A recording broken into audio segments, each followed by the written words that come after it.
ലോക്സഭാ തെരഞ്ഞെടുപ്പിൽ കാസർകോട്ട് ഇത്തവണയും പെരിയ ഇരട്ടക്കൊലക്കേസ് മുഖ്യ ചർച്ചാ വിഷയമാകുമെന്ന് രാജ്മോഹൻ ഉണ്ണിത്താൻ MP. തെരഞ്ഞെടുപ്പിന് മുൻപ് വിധി വന്നാൽ കേരളമാകെ ചർച്ചയാകും. കേസിൽ CPIM-ന് പങ്കില്ല എന്ന വാദം ജനങ്ങൾ വിശ്വസിക്കില്ലെന്നും രാജ്മോഹൻ ഉണ്ണിത്താൻ 24-നോട് പറഞ്ഞു. കല്യോട്ട് നടന്ന ദാരുണമായ കൊലപാതകം ഇന്നും ജനഹൃദയങ്ങളിൽ ഒരു ഞെട്ടലുണ്ടാക്കിയിട്ടുണ്ട്. അതിന് വിചാരണ നടക്കുന്നതല്ലേ ഉള്ളൂ. പ്രതികൾ ശിക്ഷിക്കപ്പെട്ടിട്ടില്ല.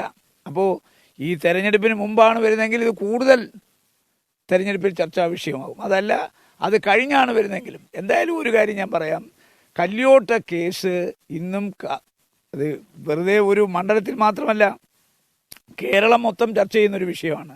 പ്രത്യേകിച്ച് കാസർഗോട്ട് അതിൻ്റെ അലയടികൾ ഈ തെരഞ്ഞെടുപ്പിലെ എല്ലാ തെരഞ്ഞെടുപ്പിലും ഉണ്ടാവും.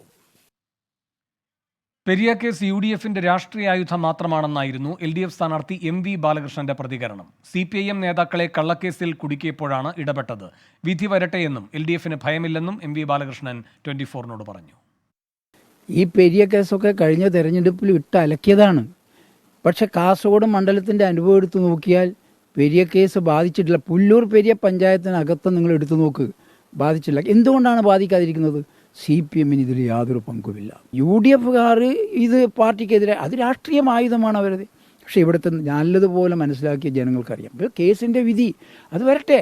ഞങ്ങളിതിൽ കേസിൽ ഇടപെടാൻ കാരണം എന്താ? പാർട്ടിയുടെ നേതാക്കന്മാരെ ഇതിനകത്ത് പ്രതികളാക്കി. അത് നിയമപരമായിട്ട് പാർട്ടി സഹാക്കളെ ഞങ്ങൾക്ക് രക്ഷിക്കേണ്ടതുണ്ട്. അതുകൊണ്ട് നിയമപരമായിട്ട് ഇടപെടുന്നു.